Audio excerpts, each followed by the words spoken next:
राधे राधे, हरे कृष्ण। नमस्कार, स्वागत है आपका चमत्कारी टोटके चैनल पर। दोस्तों, हर साल कार्तिक मास के शुक्ल पक्ष की एकादशी को जब प्रभु श्री हरि विष्णु क्षीर सागर से योग निद्रा से जागते हैं तो संपूर्ण सृष्टि आनंद से भर उठती है। देवता झूम उठते हैं और माता लक्ष्मी प्रभु के चरणों में दीप अर्पित करती हैं। 4 महीने तक जब भगवान विष्णु योग निद्रा में रहते हैं तो विवाह, गृह प्रवेश, यज्ञ जैसे सभी शुभ कार्य स्थगित माने जाते हैं। और जब कार्तिक शुक्ल एकादशी आती है तो वही क्षण होता है जब संसार में पुनः शुभ कार्यों का आरंभ होता है। यही पावन दिन है देवउठनी एकादशी, जिसे हरि प्रबोधनी एकादशी भी कहा गया है। इस वर्ष देवउठनी एकादशी का पावन पर्व शनिवार 1 नवंबर 2025 को मनाया जाएगा। एकादशी तिथि का प्रारंभ प्रातः 9:12 पर होगा और समाप्ति रविवार को 2 नवंबर सुबह 7:31 पर होगी। इस बार एक विशेष योग बन रहा है। एकादशी 2 दिन तक रहेगी, शनिवार और रविवार दोनों दिन। क्योंकि ब्रह्म मुहूर्त में विद्यमान तिथि रविवार को रहेगी, इसलिए 2 नवंबर रविवार को व्रत रखना अधिक शुद्ध और श्रेष्ठ माना गया है। इस बार एकादशी के दिन भद्राकाल रहेगा, जो 1 नवंबर रात 8:27 से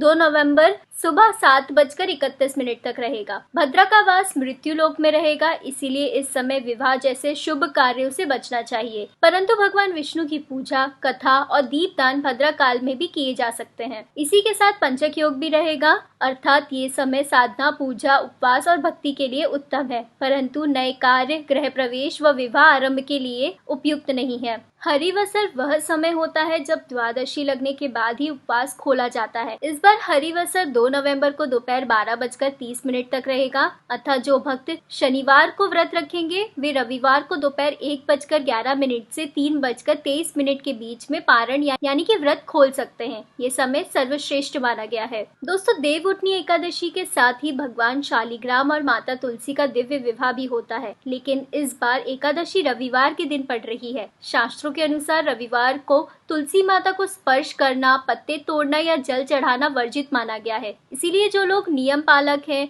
वे शुक्रवार को ही तुलसी के पत्ते तोड़कर रख लें और तुलसी माता में जल अर्पण भी पहले ही कर दें। रविवार को तुलसी को केवल छांव वाली जगह पर रखें या नारियल के छिलकों में जल भरकर पौधे के पास रखें, ताकि बिना जल दिए भी तुलसी हरी भरी बनी रहे। जानते हैं क्या रविवार को तुलसी विवाह किया जा सकता है? तो यदि आप शास्त्रों के अनुसार चलना चाहते हैं तो रविवार को तुलसी विवाह टाल दें, लेकिन यदि आप पारंपरिक रूप से तुलसी विवाह करते हैं तो कर सकते हैं, बस भद्रा काल से बचकर। तुलसी विवाह के शुभ मुहूर्त इस प्रकार हैं: शनिवार 1 नवंबर शाम 5:36 से 6:54 तक, रविवार 2 नवंबर को शाम 5:35 से 6:53 तक, सोमवार 3 नवंबर प्रातः 4:51 से 6:52 तक या शाम 5:34 से 6:52 तक विवाह किया जा सकता है। यदि किसी कारण आप इन दिनों में तुलसी विवाह ना कर सके तो याद रखें कि देवउठनी एकादशी से लेकर कार्तिक पूर्णिमा तक कभी भी तुलसी विवाह करना अत्यंत शुभ माना गया है।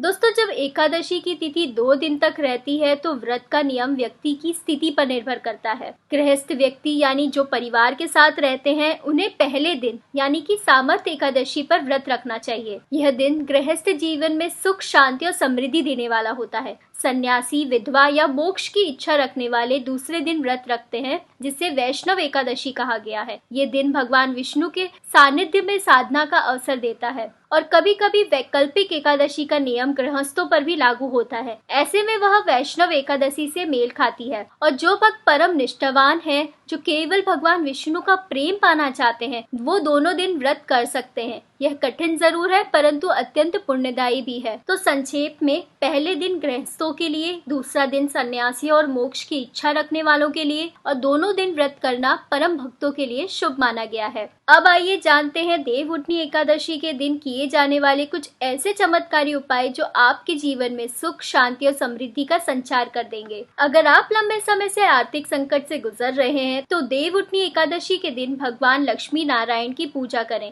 फिर भगवान विष्णु का कच्चे दूध से अभिषेक करें और ओम नमो भगवते वासुदेवाय मंत्र का 108 बार जप करें। इस उपाय से दरिद्रता दूर होती है और धन के नए स्रोत खुलते हैं। दूसरा उपाय, विवाह में आ रही बाधाओं को दूर करने के लिए जिनके विवाह में विलंब या रुकावटें हैं, वे इस दिन तुलसी माता और शालिग्राम भगवान का विवाह कराएं। इसके बाद दोनों को प्रणाम कर मन ही मन अपने विवाह हेतु प्रार्थना करें। मान्यता है कि तुलसी विवाह करवाने से शीघ्र ही विवाह के योग बनते हैं। तीसरा उपाय, घर में सुख शांति और समृद्धि के लिए देवउठनी एकादशी की शाम तुलसी माता के पास एक दीपक जलाएं। दीप में तिल का तेल या गाय का घी रखें और दीप जलाते समय कहें, हे माँ तुलसी, मेरे घर में सदा आपके और भगवान विष्णु के चरणों का वास बना रहे। यह उपाय घर की नकारात्मक ऊर्जा को दूर करता है। उपाय, स्वास्थ्य लाभ और मानसिक शांति के लिए इस दिन पीपल के पेड़ के नीचे एक दीपक जलाएं और ओम नमो भगवते वासुदेवाय मंत्र का 11 बार जप करें। फिर वहीं शांत भाव से कुछ क्षण ध्यान लगाएं। यह साधना मन को स्थिर करती है और मानसिक तनाव को समाप्त करती है।